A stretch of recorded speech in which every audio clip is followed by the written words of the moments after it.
Hello boys and girls, my name is White Rhino PSO, and today we are playing more Bustories, because this game is pretty short, and I needed a couple of extra videos, so let's take a trip.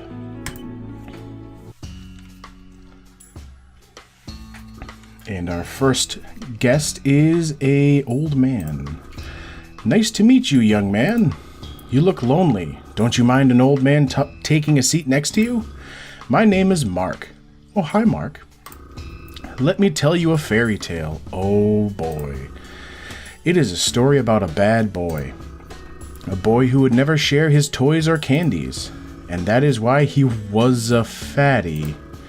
He would frame his classmates, tell lies to his parents, talk back to teachers. Eventually, he found a job where he would grovel in front of bosses.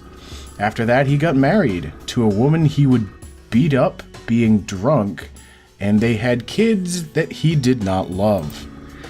He was moving up the ladder, walking all over people. He was getting higher and higher positions.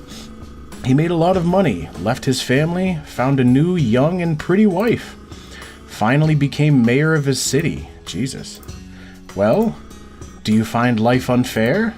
On occasion. Then let me tell you another story. A story about a good boy. Once upon a time, there was a boy. A good boy. He would always obey his parents, whatever they told him. People would always speak well of him, and adults loved and respected him. He would never skip classes and spent his free time studying.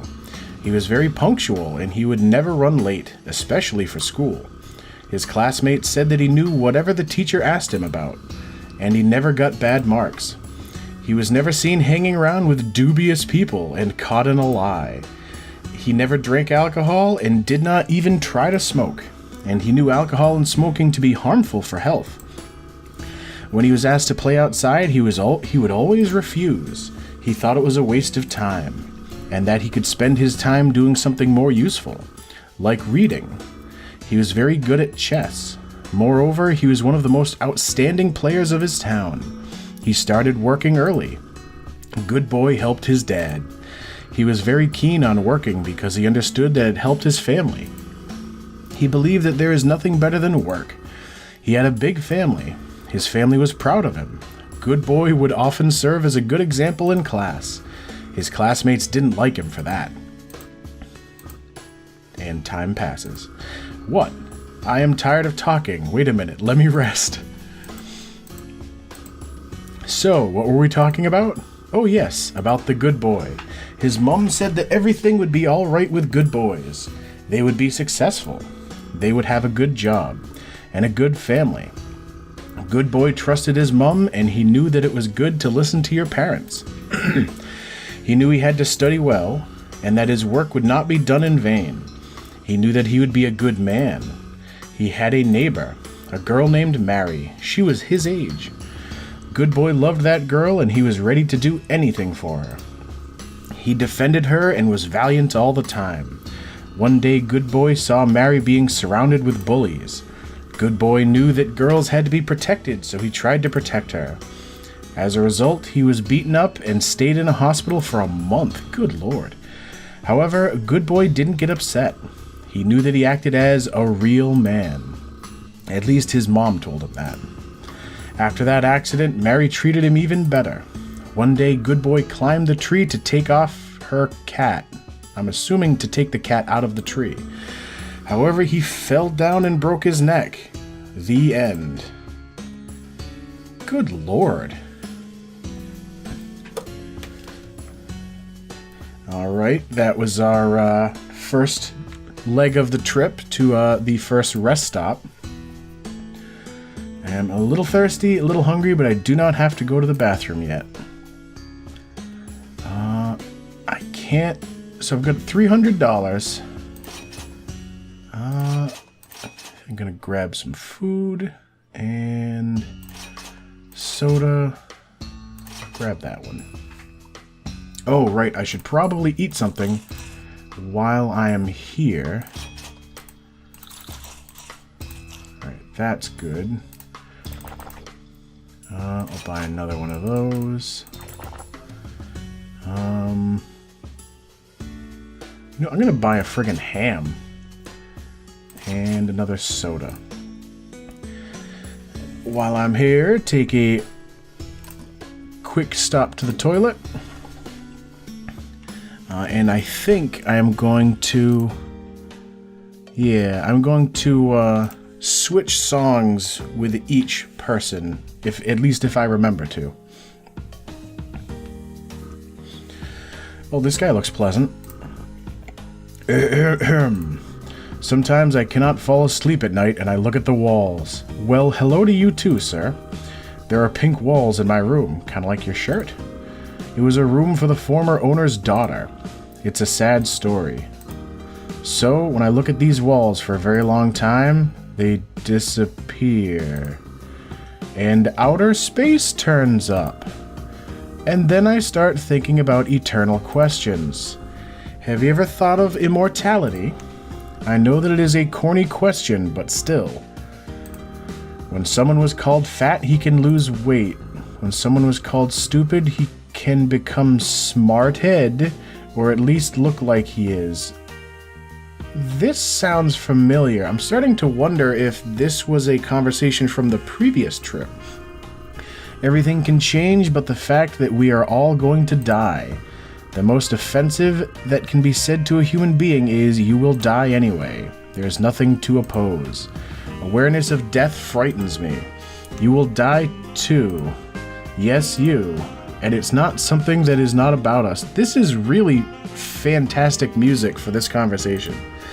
When I'm told about global warming, deforestation, or the ozone layer, I do not really care. Because it is not going to touch me. I am going to die soon. Someone will say, your children will live in this ruined world. I sincerely love my children. I have, by the way, 3 of them. 2 sons and 1 daughter. But our children are not us. Look at them. They do not like the same music as us, and do not watch the same movies. Our children consider us stupid and backward. They are not our continuation. There is no more immortality. And they will die as well. And their children will die. And the children of their children will die too. And if I live forever, global warming and deforestation would start to worry me. Everything that happened would concern me. I would think about how to become famous and always bathe in the rays of glory. And not how soon I will die. Why do I have to do anything at all if sooner or later we die? Damn it. It looks like someone was sick. Right in the middle of the bus. He looks like a homeless or a beggar. By the way, about beggars. People have to understand they do not owe anyone anything. Your sins are not to be forgiven if you give money to some homeless. Where are children and relatives of this beggar? Consider the first option. He does not have children. Then he is a selfish person who only thought about himself all his life. Or maybe he couldn't find a nice girl. Therefore, this is a disgusting person, and he does not deserve my money. Option 2. He has children. Then why is he begging on the street? Where are his loving children, relatives? What kind of person is he if his relatives turned away? If he was a good person, for sure there would be loving relatives nearby who would help him. If this did not happen, he is a disgusting person who does not deserve my money. Well, the third option is a scammer. The conclusion, I think, is obvious. Yes, there is a slight chance that this person really needs financial assistance. Oh, my stop. Yeah, I remember that conversation from the last couple of videos. I'm really hoping that I don't get too many repeats then. Alright. How good is this ham for me? That was decent.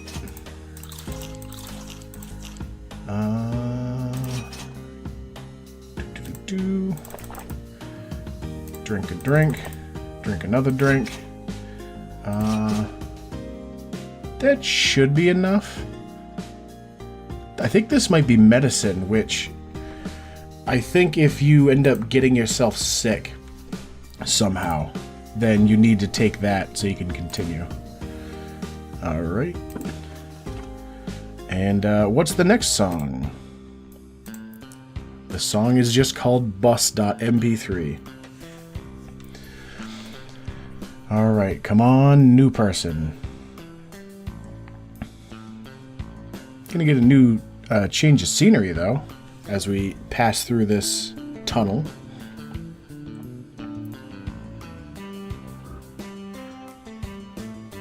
Wait, these guys again? Hello. Do you want an autograph? Don't you watch TV shows? Oh well, actually we are not so famous. You know, now it's so popular to make all kinds of remakes, crazy crossovers, and it must be cheap and quick.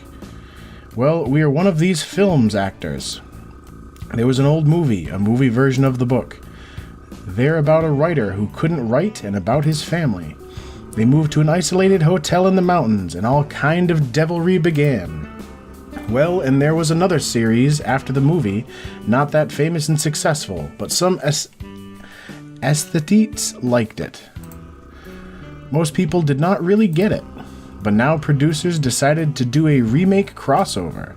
They added vampires in the original story. Wide audience coverage, the producer said. And with all this horse circus, which was created from neoclassicism, they tried not to give us a roles. Originally, there were 2 creepy girls, and you are not girls. And you know what? All this fashionable SJW, the protection of gender equality of oppressed people, came in handy. They wanted to refuse us because of gender. Yes, if we had let this story in public, the series would be closed. We gave the producer a clue, and here we are. The stars of new popular flash in the pan. Is not it awesome? Alright, so that was another repeat. I really hope that it's not just the first of any trip that ends up being the different between them. Just go to the shop. Some more bread and an ice cream. Something that looks like it might be some sort of liquor. And then a swing on down through the toilet. Next song is hug.mp3.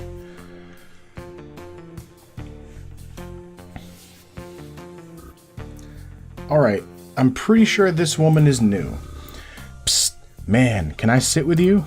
I think that guy outside is following me. I gotta hide for a while in here. You do not mind, do you? Huh, he's not following anymore, I think. Because we're traveling now. Oh, hold on. Is bus going already? Hey, I didn't buy... However, it does not matter. It is even better. I am Lisa. Nice to meet you. I bet you are interested in what happened, but it's a long story. You'll have to listen. If you want to, I can see you really do. Or, you have to listen. If you want to. I can see you really do. Well, where do I start? I'm a professional vault cracker, and not only that. This is actually a pretty accurate song for this. Doors, locks, gates, everything you need without a key. Yes, it is obviously illegal. I used to work with a group of criminals. Well, technically, you could be like an actual locksmith. We were kinda modern Robin Hoods. There was a group of 10 people besides me, everyone with his own principles and opinions, but we all had a common idea of stealing from the rich. Someone decided to go for it because of the poverty they grew up in. Someone just had personal scores with the upper class of society, and someone like me just for the sake of gain. We would look for some rich people who earned money in a dishonest, or at least according to rumors, way. We tracked his schedule for several weeks and planned everything clearly. I would just crack vaults and get 15 of the total profit. I guess there might be supposed to be a percentage sign that didn't get in. Everyone spent their share in their own way. Some of the money was simply given to various charitable funds. Someone used it to provide treatment of their loved ones. It is not difficult to guess that the police got everything quickly, and almost all of us were arrested. 2 guys and me are the only ones left. I'm not that stupid, and as soon as I realized what smells like fried, I quickly disappeared from them. That's weird. Fortunately, I have enough money, and for the next decades I can live moderately in comfort. Yes, do not be surprised, the sums are huge. And no, I have no remorse. Why should I worry about other people's money if I have my own life and I want to live it comfortably without making much effort? It is what people usually want, isn't it? Everyone wants luxury and wealth, I'm sure. Just a few will dare breaking the law. If you want easy big money, either do politics or become a criminal. Easy. Of course, I have my own principles. I would, for example, never spoil the life of someone who lives worse than I do. You probably have a question, and what do your parents think about all that? I do not know, and I do not care. I haven't talked to them for a long time. They pretty much ruined my life with their rules. Do not do this, do not do that, go study medicine. I look like a teenager, right? Well, I have a reason for that. Since I was a child, they would completely ignore my interests. Do you want to draw? No, you are going to dance. It's beautiful. Oh, do you want to do karate? No, you're a girl. You can't. Maybe you want to be a teacher. We do not care. You'll be a doctor. And I can understand them. They tried hard for me. They worked hard.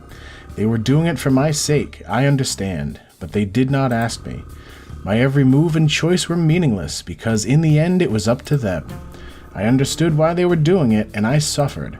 Until they finally crossed the border when I was 19. I studied at the medical university then, and somehow fell in love with a guy from our group. We were all fine. We dated for about half a year, and then parents found out about him and forbade me seeing him. Do you know why? Because, damn it, he had tunnels in his ears. Don't we all, technically? Oh, maybe because he had ear gauges. They found it outrageous, considered him a hooligan, and said they would stop giving me money if I did not leave him. Yeah, it sounds like ear gauges. I was mad about it, and I quitted my studies and ran away from home. Oh, stop. What is it there? Ah, yes, this is a casino. Oh, no. Oh, it's a stop, the bus stop. Farewell, my friend. There is some business to do. You're not going to tell anybody about this, are you? Good. Good for you. Jesus, that's ominous as all hell. Alright, so of the first half of this trip, two of the people have been ones I've seen before, and two of them have been brand new ones. Alright, the sodas that look like you get them out of a fountain are not the best. That one was pretty good. Grab one of you. Let me... Oh, that was probably a bit too much. Let me grab a chicken. There we go. Alright, all full up. And now for a quick trip to the bathroom. And here's where I'm going to leave off this video, because if there's 8 stops between the start and the end of a trip, then that means there's going to be 8 different people to talk to, and I've so far talked to 4 of them. So, as always, thank you for watching, and I will see you next time.